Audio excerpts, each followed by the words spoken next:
Hi, everybody, and welcome back to Morgellons discussion and microscopy videos. I'm your host, Jeremy Murphy, and today I want to come up here and let you all know about the brand new site location URL for the free online Morgellons course. We were at Teachable, morgellons.teachable.com, but they changed their policy and they started charging for if you have a course over 100 students, and our course was getting close to 1,000 students. So they started charging. They didn't do that previously. I was looking at it like, well, it's $50 a month, and I'm already spending $50 a month on my web hosting. So I went ahead and moved the class over to morgellons.io/learn. morgellons.io/learn. I had at one time thought about charging for the course just because I wanted to keep it up. I wanted to keep it in the same location. And people were going. They were attending the course. Teachable was referring the course to people so they would know about it without having to know me at all. And that was nice. But every time somebody graduated, I had to manually produce their certificate of completion, which was actually very cool. I really appreciated having a chance to talk to people in the email, congratulate them for taking the course, and to personalize their certificate with their name on it. But at the same time, that was kind of time consuming. I'd have to make sure that I got it. Sometimes people didn't get their certificate for like a week, and that was my fault. I just didn't check the email address. But now with the new course, that certificate is automatically generated by the website. So as soon as you take all the course content, complete all the quizzes, then the website will generate you a certificate with your name on it. They look different than the ones we had at Teachable, but they can be updated in the future. So we'll try to make them look snazzy. But right now, fortunately, I don't have to pay for anything. Y'all don't have to pay for anything to take the course. I mean, I am paying for the hosting, but I'm not paying separately for the course. So we got that as backup online at morgellons.io/learn. The other thing I wanted to talk about was the online groups, which I'm always talking about, how they are not safe spaces for Morgellons patients.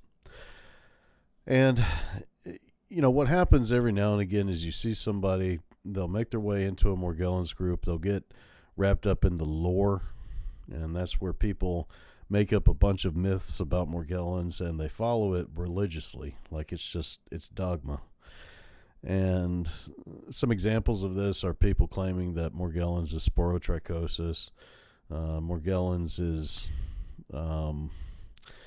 with the treatments, they'll say that you have to eat borax, you have to take ivermectin and iodine, and you don't need to see a doctor. Basically, if you go on these groups, you're going to hear a bunch of lore about Morgellons that these people have invented, and they just repeat it in the groups, and then that's how it gets spread through the internet. Somebody makes up a myth about Morgellons, like it's definitely associated with flies, and you'll hear that from other people in a group saying, yes, it's definitely associated with flies. And they often have a Mandela effect about this. They'll say, I know there's a study. I've seen a study that says that Morgellons is associated with flies. And of course, when they go to look it up, it's just not there. But what Morgellons is associated with that we have a hard time talking about for several reasons is Lyme disease. And so that was the big thing that I wanted to talk about with these groups, is that not only do they make it hard for people to talk about Morgellons, because most people think that somebody gets Morgellons in an online group, and that's pretty much the way it happens. Somebody goes in an online group, they get exposed to the lore, people talking about their personal beliefs regarding the affliction, and sometimes people don't even believe it's a skin condition. They want to believe that it's an infection itself. separate from Lyme disease, but that's not the case. Morgellons is a condition that develops in light of Lyme disease. And so in the online groups, you can't talk about that because it's the truth. If you try to talk about that, then you're shut down, censored, and kicked out of the group. That's what happens to most people who try to speak out against the misinformation.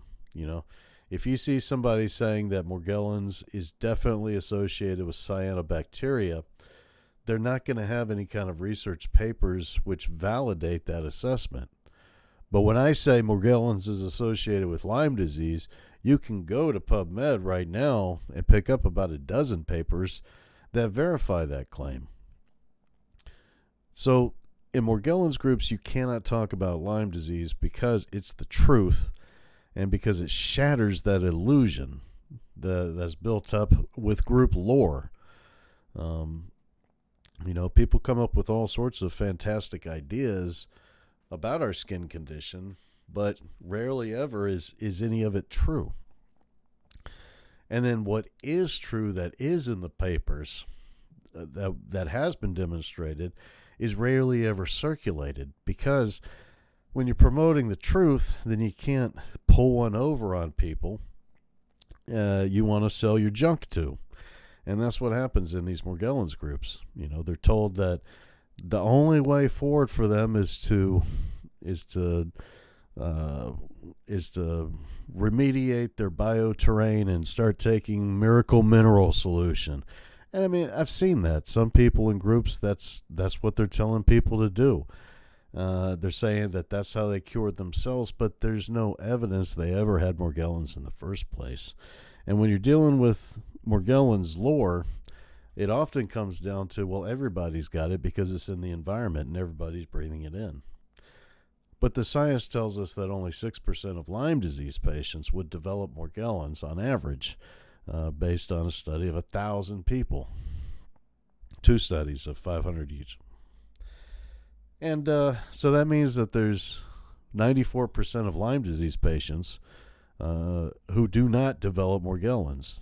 It's because it's not environmental, it's not in the air, it's in the skin, and it's likely genetically predisposed. We do have evidence for that, but we can't talk about that in the groups because that makes it harder to sell somebody miracle mineral solution or other crap that's not going to be effective against Lyme disease. When you start telling people that Morgellons is associated with Lyme disease, they have to stop everything they're doing and start looking at antibiotics. Because really, that's the only responsible way to treat the condition. A lot of people will say, no, that's not true. It goes away after a few weeks with some herbal remedies. If that's been the experience, either A, they didn't really have Lyme disease or Morgellons, or B, the Lyme disease and Morgellons that they had went into remission. And that can happen. That can happen over and over again throughout your life, but it can come back out of remission as long as it's established colonies inside the body. And so then that gets to, well, why isn't this common knowledge? Why can't we talk about Lyme disease out there in the public? If there's a problem with talking about it in the groups, what's the problem with talking about it in the public? And the public's perception is that Lyme disease is an internet-induced delusional state, just like Morgellons. Your experience may vary depending on what state you're in. I'm sure if you're in the Northeast, they're probably less likely to take that stance about Lyme disease and more likely to be very serious about it. But, I mean, there's a strain of Lyme disease that's named after the Carolinas, Borrelia carolinensis. And yet, when you try to bring up that topic around here, people almost want to expect you to apologize for raising the subject. They do not want to talk about bacterial infections, at least where I live, and the potential that anybody can have it. You see, the thing about Lyme disease is that it can result in autoimmune conditions. It can, if you're already genetically prone to developing a specific autoimmune condition, Lyme disease could be the infection that triggers that to develop, much like how it triggers Morgellons to develop.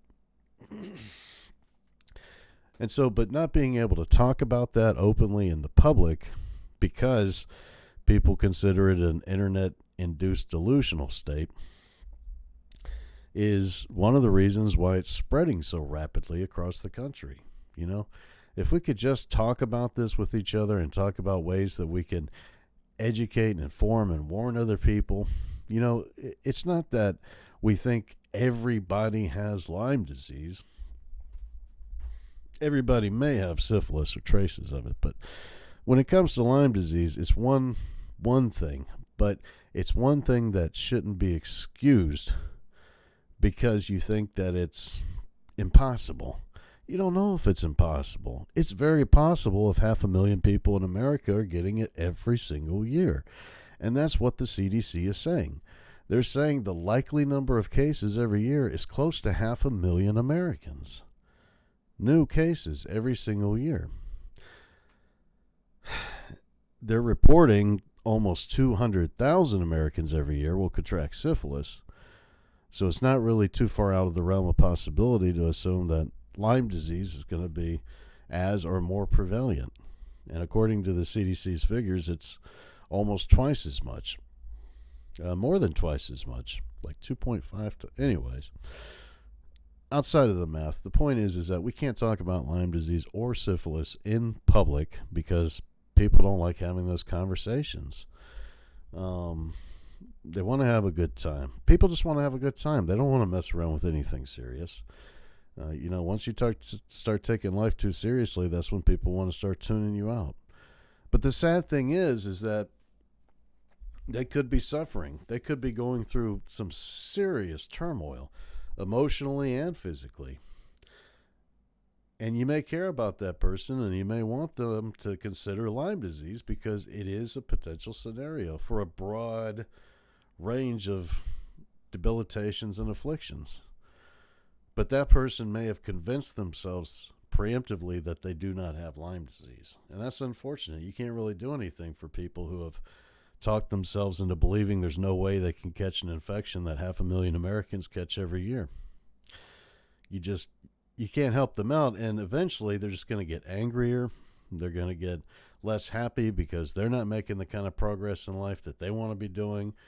You know, if you have a Lyme disease specialist and you know how effective those antibiotics can be, especially in combination, you may want them to not be suffering so much every day. But often is the case, people just do not want to have this conversation. They've convinced themselves there's no way they have Lyme disease, and they're just going to get progressively less happy. And, you know, it's unfortunate, but you can't stick around while that's going on because you're going to be right in the path of them not being happy. And that's not the position that anybody wants to find themselves in, right? So the reason you can't talk about Lyme disease and Morgellons group is because the Morgellons groups are trying to pull one over on the patients. They want to sell them a bunch of worthless supplements, get them to take a bunch of junk that's not going to have any kind of effect on a bacterial infection. They don't want people to believe that it's a bacterial infection, and oftentimes they want people to believe something that's been demonstrated objectively that's not true. Like Morgellons is associated with the fungus or parasites. It's not associated with either, and that's what the science shows. But the reason people can't talk about Lyme disease in the general public is because the general public doesn't want to talk about it. They don't want to address that issue. They're not even really sure that it's an issue. You know, they hear about the conspiracy, but it's kind of hard for the public oftentimes to discern what's real and what's not regarding the debate among Lyme disease patients and doctors and everybody involved in that scene. Look, Lyme disease was recently been updated on the CDC website as contributing to chronic debilitations, chronic and lasting debilitations. They're not saying it's chronic infection yet, but the evidence is already there, and we know that. We know that Lyme disease can be cultured straight out of people, even while they're on antibiotics currently. That's the chronic nature of Lyme disease. And if you've ever been bit by a tick in your life, you should not be convincing yourself that there's no way you have the condition. You should at least be open to the potential that maybe it's one of the things that could be contributing to your dysfunction. I mean, for me, it was easy. I mean, you could look at the sores all over my skin, and then you could look at the research. And when you matched up what you saw on the microscope with what was going on with my skin, it's pretty apparent. Morgellons is characteristic. It doesn't look different from one person to the next. When you stick a microscope under somebody's skin who has this condition, they pretty much all look the same. So we got to be able to produce some educational resources so doctors are aware, because once doctors are aware and once doctors are taking Morgellons with a different approach, then the general public is going to be following not too far behind. See, that's what the general public is held up on. It's hard for them to discern because the doctors, they may have heard them say, well, Morgellons is a delusional state.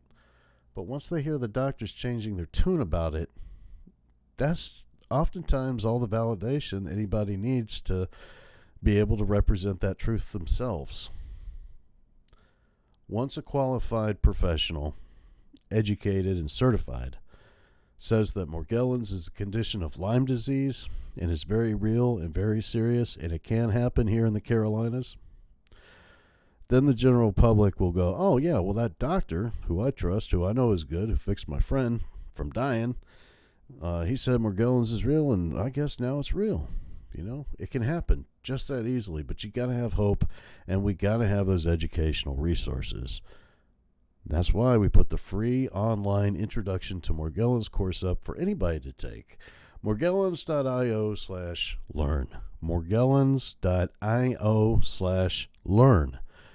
It's free. Check it out. Tell me what you think. And yeah, I'm interested to hear. I've gotten some good feedback so far about the new course, but I want to hear what you guys think. It's kind of late, so it's about time to hit the hay. Hope everybody had a great day and is going to have a great week this week. Take it easy. Take care, and we'll talk to you soon.